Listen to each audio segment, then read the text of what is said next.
Dalam kunjungan kerjanya ke Lembaga Pemasyarakatan Perempuan Semarang, anggota Komisi 7 DPR RI, Samuel Watimena, melakukan kurasi terhadap beragam produk buatan warga binaan.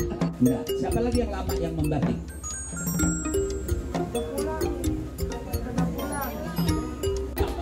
Ayo sini ya. Sini sebagai alumni.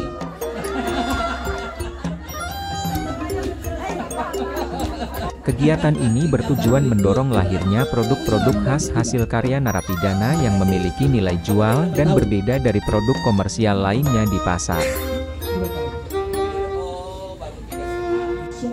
Bisa mengatasinya dengan biasa. Tapi begitu ada badai Covid, sebagai figur publik dengan latar belakang perancang busana, Samuel menekankan pentingnya orisinalitas dalam setiap produk yang dihasilkan. Dan kunjungan hari ini sebetulnya kunjungan saya yang ketiga kalau saya nggak salah. Jadi tahun lalu saya ada kunjungan ke sini dan diberikan fashion show dengan karya-karya mereka. Nah, kunjungan saya itu seperti tadi saya sampaikan, saya ingin memberikan wawasan kepada mereka bahwa mereka harus buat produksi yang terasa produk itu berasal dari penghuni LP. Jadi kayak tadi ada yang memberikan contoh bangau di Borgol, burung hantu di Borgol, naga di Borgol. Nah, ini menurut saya produk-produk yang menarik. Saya menjelaskan aja ya bahwa di sini tuh ketika Ia menilai kreativitas warga binaan Lapas Perempuan Semarang dapat menjadi sarana ekspresi diri, meskipun mereka berada di balik jeruji. Produk-produk seperti batik khas narapidana, tas rajutan, pakaian hasil sulaman, dan kerajinan tangan lainnya bisa menjadi simbol perjalanan hidup karena mereka. Membedakan. Karena kalau mereka bikin produk-produk yang sama kayak kita jual di toko batik dan lain-lain, kenapa harus beli di sini? Lebih lanjut, ia juga meminta agar pihak lapas mendokumentasikan seluruh karya yang telah dibuat. Potensi mereka secara pengetahuannya bagus ya, dan mereka diberikan ruang oleh Bu Rini untuk bisa berkarya. Bu Rini ini kasih apa?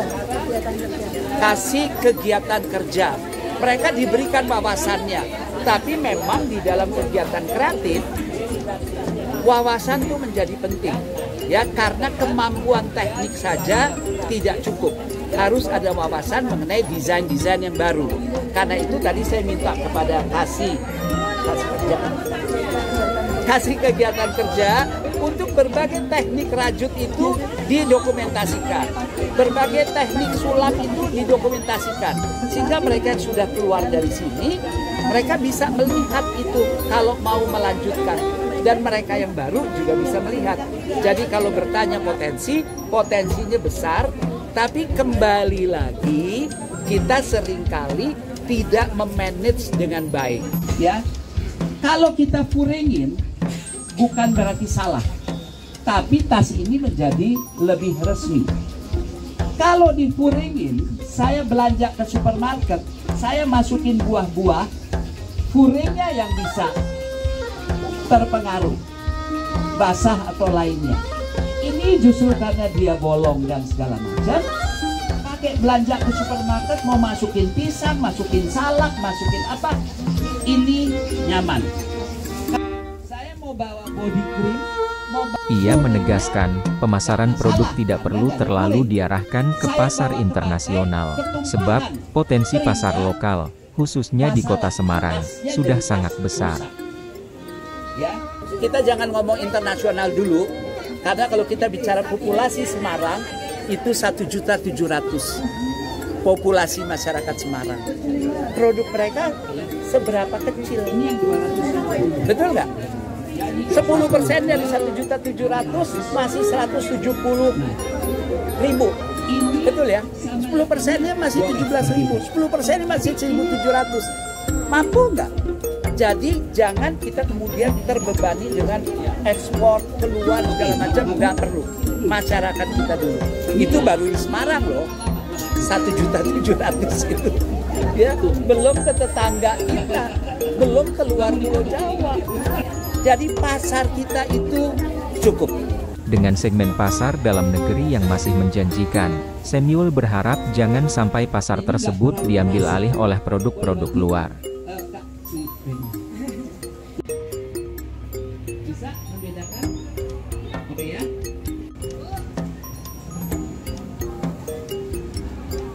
Sementara itu, Kepala Seksi Kegiatan Kerja Lapas Perempuan Semarang, Rini Sulistiowati, menyampaikan bahwa pihaknya memberikan ruang seluas-luasnya bagi warga binaan untuk berkarya sesuai dengan minat dan bakat masing-masing. Awal mereka masuk untuk kegiatan kerja, itu mereka ada asesmen dari Bapak. Di asesmen minat dan bakatnya di mana. Di sini kan ada beberapa kegiatan nih, nanti dijuruskan cocoknya di mana. Tapi ketika dia sudah mencoba dan kemudian mereka mau berganti dengan kegiatan yang lain, kita izinkan. Jadi semakin banyak pengetahuan yang mereka peroleh, berarti kan kita sudah memberikan bekal mereka itu lebih dari satu. Ketika mereka selesai menjalankan pidana, bekal mana yang mau dibuka sama mereka? Itu pilihan hidup. Jadi lab skill-nya itu banyak sekali yang bisa mereka peroleh. Jangan jadi tokek belang ya. Ini tokek belang nih, Mbak. Ia menambahkan, untuk dapat mengikuti kegiatan di bengkel kerja, narapidana harus sudah memiliki keputusan hukum tetap dan memenuhi masa tahanan tertentu. Biasanya kami kalau sudah setengah menjalankan pidana, jadi kriterianya untuk berkegiatan di sini itu pertama udah berkekuatan hukum tetap, yaitu sudah dilapaskan, sudah inkrah, berkekuatan hukum tetap, kemudian diprioritaskan untuk anak-anak yang sudah masa pidananya sudah setengah sampai dengan 1/3 masa tahanan, karena 2/3 kan mereka bisa mengusulkan untuk pengusulan PB. Jadi kegiatan-kegiatan inilah yang nanti akan mendukung proses integrasi mereka. Mariam idola itu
Baju miring ya. Enggak. Iyalah. Oh, ini musola. Ya, belum masih proses. Itu apa? Kalau Itu ini juga musola. bukan. Oh, cuma apa ya? Ini bloknya. Oh, blok.